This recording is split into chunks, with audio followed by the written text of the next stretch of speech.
పతి మందగించింది మాధవ.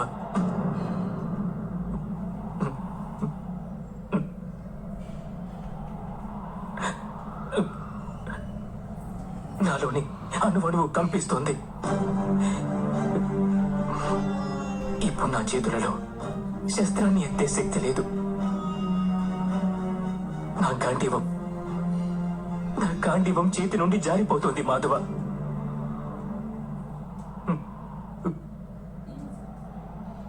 నాకు కేవలం భయానక వినాశనమే కనిపిస్తోంది.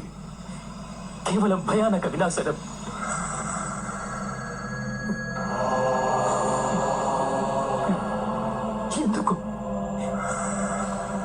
ఎందువలన మాధవ?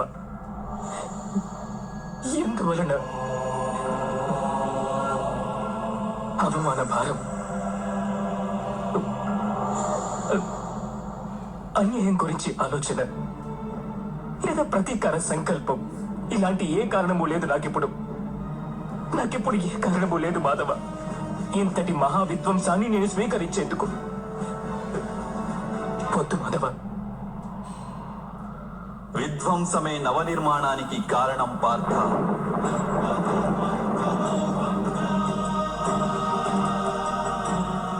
మొక్కకున్న ఒక శాఖను ఖండిస్తే 2 శాఖలు ఉద్భవిస్తాయి. నీవు నేటి విధ్వంసానికి ఎందుకు భయపడుతున్నావు? రేపు మళ్లీ నవనిర్మాణం జరిగి తీరుతుందన్న సత్యాన్ని నీవెరుగవా?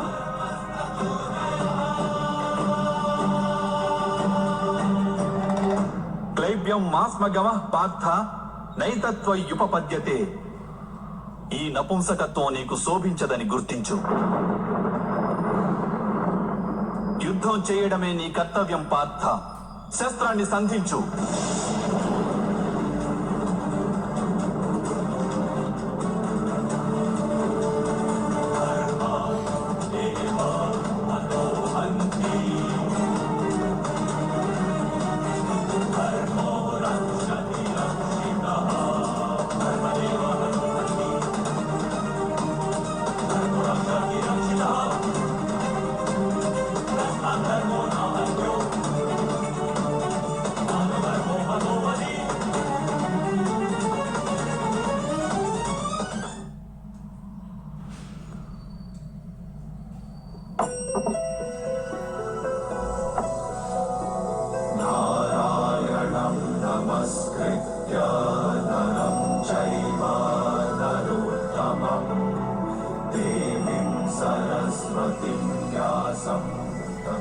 నా ఆత్మకు సారథిగా మారి మీరు నా జీవిత రథాన్ని ఉచిత మార్గంలో నడిపించండి మాధవ.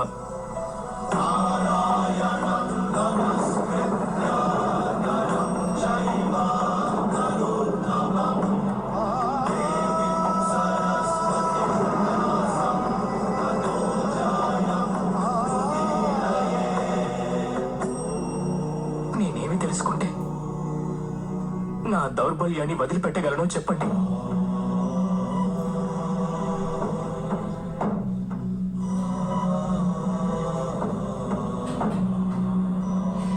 లే పార్థ,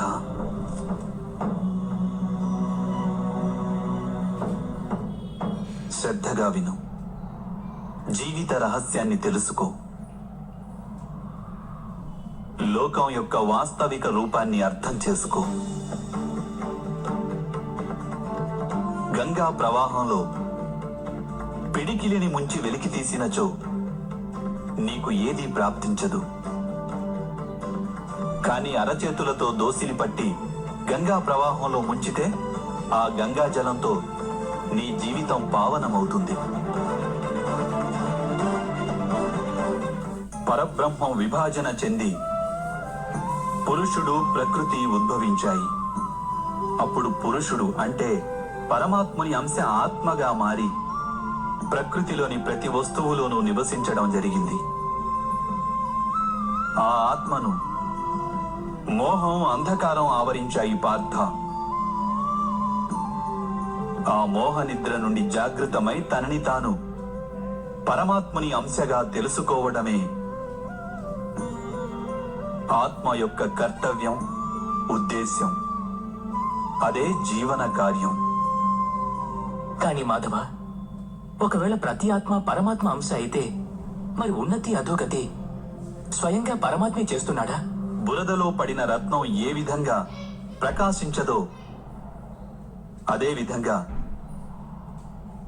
ప్రకృతిలోని 24 పదార్థాల నుండి వేరైన ఆత్మ అది ఒక పరమాత్మ అంశే అనే సత్యాన్ని విస్మరిస్తుంది. ఆత్మలు ఎక్కువ శాతం తమ దేహాన్నే సర్వస్వంగా భావిస్తాయి. తాము దేహానికి భిన్నమని అవి తెలుసుకోలేకపోతాయి. శరీరానికి కలిగే సుఖం, దుఃఖం, రుచి, వాసన ఇత్యాది అనుభవాలను అవి తమ అనుభవాలని భావిస్తుంటాయి. అసలు మార్పు కోసం ప్రయత్నం కూడా చేయవు.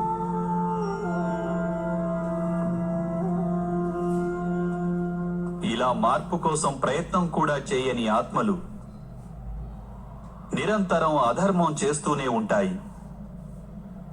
వాటిని జాగృతం చేసేందుకు దండన విధించడం అనివార్యం.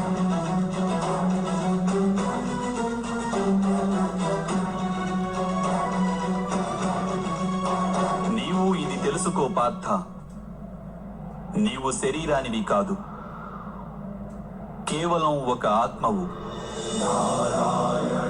ఈ రణభూమిలో కనిపిస్తున్న ప్రతి ఒక్క యోధుడు వాస్తవానికి నీవు అనుకుంటున్న వారు కాదు. కొంతకాలం పాటు వీరందరూ ఈ శరీరాలలో వాసం చేస్తున్నవారు. వీరి శరీరాలు మరణిస్తాయి, కానీ వీరందరూ అమరులు. వీరు మళ్ళీ నూతన శరీరాలను ధరిస్తారు. తాము ఆత్మస్వరూపులమని తెలుసుకునే వరకు తమ అధర్మాన్ని త్యజించి ధర్మ మార్గానికి వచ్చే వరకు వీరందరూ ఇలా జన్మిస్తుంటారు, అలాగే మరణిస్తుంటారు. ఇదే బ్రహ్మ విద్య బోధించే ప్రథమ పాఠం పార్థ. జన్మించిన వారికి మరణం అనివార్యం. అలాగే మరణించిన వారు అవశ్యం మళ్ళీ జన్మిస్తారు. ఈ మహాజ్ఞానాన్ని సాంఖ్య యోగమని అంటారు.